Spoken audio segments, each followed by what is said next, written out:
Saya punya rekor itu bukan dari nol dari saya yang ngibingnya, tapi ada satu Pak peternak sapi simental kalau nggak salah, tapi persilangan antara Limousin simental sama Brahman itu beranak 16 kali.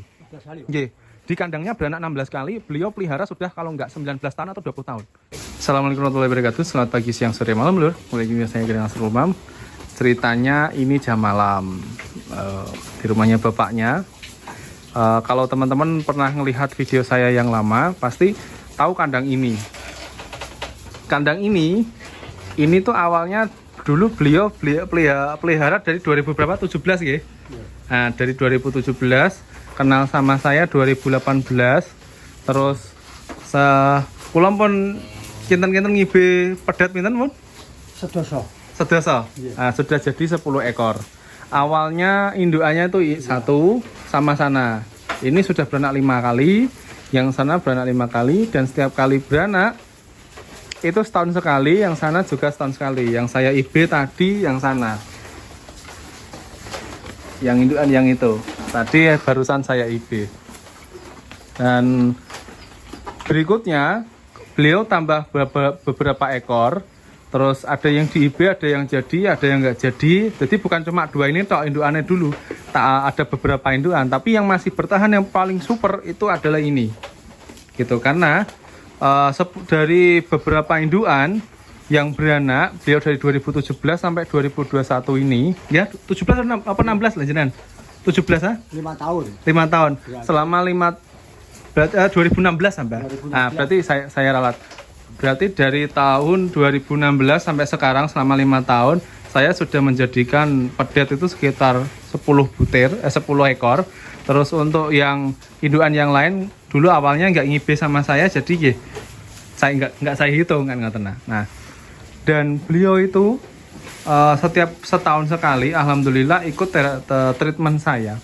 Itu ketika sapi mau lahiran setahun sekali itu ada metode yang perlu diamati. Yang pertama begini, kita ketahui dulu kebiasaannya si sapi itu gimana.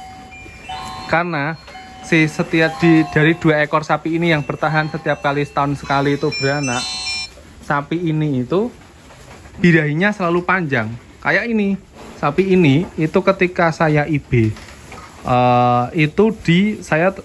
beliau pasti sudah paham pengibiannya di hari kedua, ya. Nah, di hari kedua, kemudian ketika di hari ketiga atau hari keempat kok masih keluar lendir lagi, tak suruh ngibe lagi. Alasannya begini, karena beliau ini 2 ekor ini itu sapinya birahi panjang. Jadi terkadang sapi itu kadang sekali jadi, kadang 2 kali jadi. Paling rekor kemarin tuh 4 kali. 4 kali apa paling 3 nih kok? 3 kali. 3 kali baru jadi. Dan jadinya gini, 3 kali itu dalam siklus 21 hari 3 kali. Nah, selama 21 hari tadi selama birahi itu saya IB-kan 2 kali terus. Biasanya saya suruh ngamatin karena setiap ekor itu beda-beda. Kayak ini itu beda waktu birahinya. Dia maunya dipas, sama di hari berikutnya baru mau di IB lagi. Sama yang sana itu mintanya yang sana itu tadi, itu mintanya saya IB di hari kedua. Nah, karena di hari pertama lendirnya birahinya belum terlalu kelihatan. Hari kedua kemarin ini hari apa ini? Ini hari Rabu ya. Hari Selasa saya IB, birahinya hari Senin, terus hari Rabu ini saya IB lagi gitu. Jadi dan tadi ternyata masih keluar lendirnya banyak. Artinya begini, kita itu kalau melihara sapi terutama breeding harus mengetahui kebiasaan sapi dulu, ya. Nah, beliau ini alhamdulillah sudah paham dan sudah hafal. Nah, makanya ketika beliau ini tahu masa puncak birahinya kapan, itu dari lendirnya. Karena setiap sapi gini Pak, setiap sapi itu ada yang puncak birahinya di hari pertama, ada yang di hari kedua, ada yang di hari ketiga, ada yang di hari keempat. Nah, karena beliau sudah melihara ini bertahun-tahun, sudah diingat-ingat kapan toh sapi ini birahi puncaknya. Nah, jadi makanya teman-teman itu kalau punya sapi baru, amatin dulu ketika birahi itu sampai berapa hari. Misal punya sapi, misal birahinya hari Senin.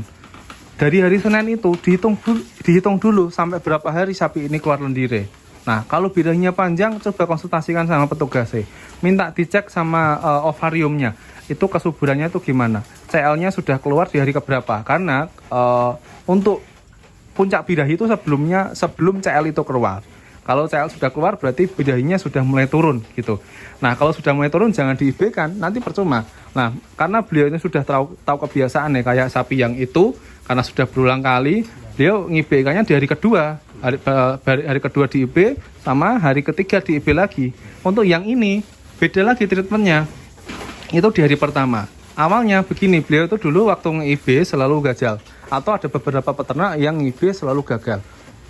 Dan saya kalau ada peternak yang baru kenal sama saya, usahakan untuk sapi ini pertama kali birahi di-IB-kan di pasnya dulu, nanti diamati IB pertama 1 kali itu di pas, misal pagi birahi, sore disuntik, kok gak jadi. Nah coba pas nanti birahi ke berikutnya ditelatin. Nah nelatinya itu dilihat dari IB pertama itu keluar lendirnya sampai berapa hari. Iya. Nah beliau sampai hafal sama teori saya karena beliau sudah mempraktekkan. Jadi misal di hari pertama di bulan 1 Januari kita sudah IB di hari pertama, kok di Januari itu tanggal 1 sampai tanggal 5 kok udah birahi kok masih keluar lendirnya lagi. Anggap aja di bulan Februari kan birahi lagi, bulan Februari kan birahi lagi. Itu kita hitung kemarin itu pas saat Januari itu lendirnya berapa hari keluarnya, dan saat deres itu di hari keberapa, sedengen hari keberapa, yang telat hari keberapa gitu. Dari situ nanti kita cari selanya untuk kebiasaan si sapi. Biasanya kalau sudah ketemu selai kayak bapak ini, alhamdulillah setahun sekali beranak, dan sudah jadi 10 ekor. Dan kemarin beberapa ekor sudah dijual dan untuk besaran ada yang keluar jantan juga sama, terus tinggal 1 sama 2. Ini bakalnya dibuat calon indukan. Ini indukan, ini anaknya. Ini anaknya ini anaknya yang putih. Yang saya jual 7. Anaknya itu. Yang ini anaknya itu. Berarti itu adiknya dari yang ini. Itu kan ada pedet kecil tuh di sana itu. Nah, ini anaknya tuh. Nah, dari situ nanti teman-teman akan tahu. Karena begini, untuk dunia breeding itu tidak semudah dunia penggemukan. Di dunia penggemukan asal konsentratnya bagus, pemberian hijauannya tercukupi, terus total digesti atau daya cernanya bagus. Nah, adikinya per harinya kelihatan atau per minggunya kelihatan, itu sudah tinggal kita kalkulasi aja, udah ketahuan. Tapi kalau sapi betina enggak bisa kayak gitu. Contoh beliau ini sudah paham. Makanya kenapa beliau tanya, dulu sempat pernah tanya sama saya, Mas, sapi ini sama ini kira-kira masih kuat. Selama sapi ini itu masih sehat, enggak apa-apa dianakin. Oke, assalamualaikum warahmatullahi wabarakatuh. Perkenalkan, saya punya produk yang namanya Premix. Premix ini bagus dan sangat cocok banget untuk sapi betina, terutama yang IB berulang kali nggak pernah jadi. Karena ini konsentrasi pertamanya untuk menyuburkan kandungan. Atau misal jenengan punya darah yang sangat super bagus sekali, tapi dipersiapkan untuk IB 2 bulan atau 3 bulan yang lalu. Nah, untuk cara penggunaannya ada di kemasan. Ini sangat aman buat buat kebuntingan. Tapi untuk presentasi sapi potongnya kurang bagus. Nah, untuk sapi potongnya saya ada satu lagi. Ini yang lebih paling premium. Jadi ada tambahan vitamin B kompleksnya. Terus juga ada tambahan yang lainnya karena ini vitaminnya lebih lengkap. Ada vitamin K-nya, vitamin B kompleksnya, dan lain-lain. Ini namanya Minifit Plus. Jadi artinya gini, produk ini ada vitamin B kompleksnya. Ini juga bagus banget untuk breeding. Bahkan ini yang paling bagus karena menurut saya jenengan konsumsi ini 2 bungkus itu udah kelihatan. Kalau untuk ini itu dia cukup lumayan slow karena harganya juga terpaut jauh, gitu kan. Untuk ini itu konsumsi 2 bungkus selama 2 kali masa periode birahi, itu untuk folikel yang ditunjukkan akan kelihatan bagus. Terus untuk CL-nya pun juga akan keluarnya di waktu yang normal di akhir birahi, biasanya begitu. Terus tapi ini sayangnya tidak bagus untuk indukan bunting, karena di indukan bunting ini bisa terlalu memacu, terlalu cepat pertumbuhan si fetus atau si pedet. Takutnya kalau keluarnya terlalu besar gitu.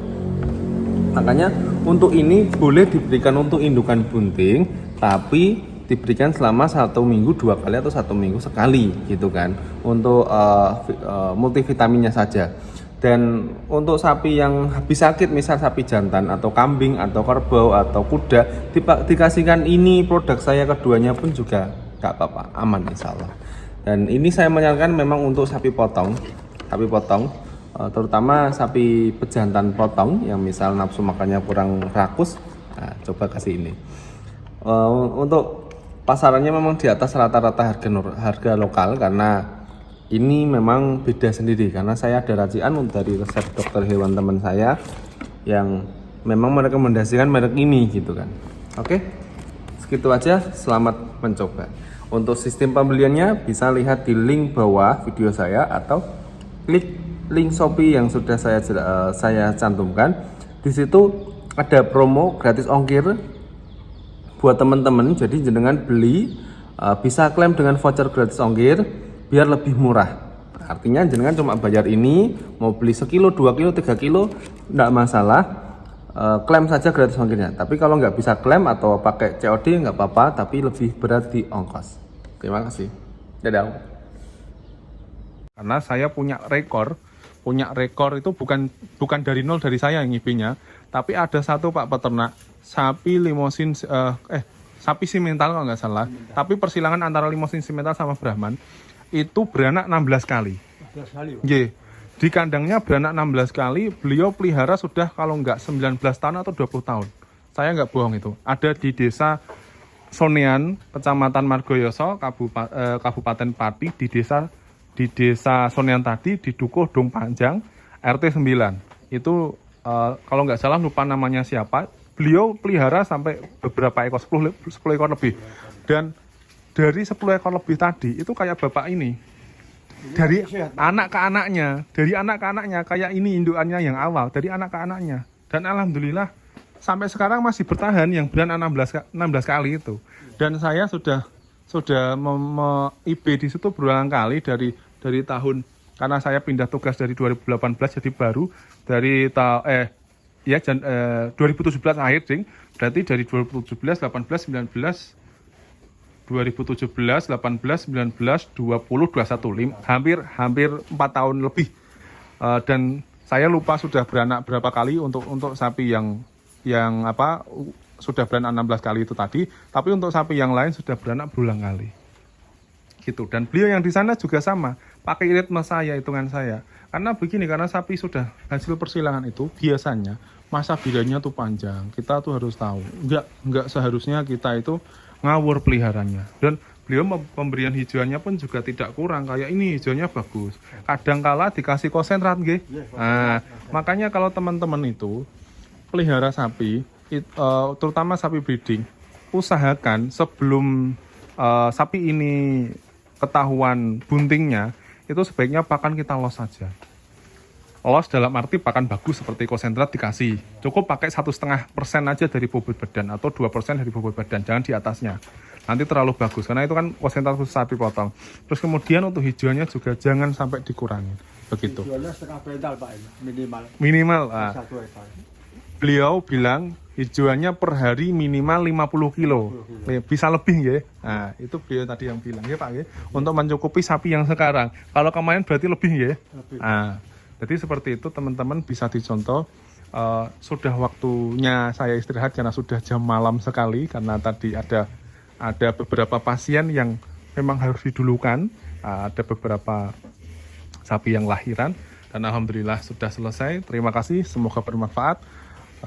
Jangan lupa bersedekah dan berdoa, itu udah nilai ikhtiar kita kepada Allah Subhanahu wa Ta'ala. Masalah jadi nggak jadi itu rezeki, oke Pak? Oke, amin. Assalamualaikum warahmatullahi wabarakatuh. Sampai jumpa.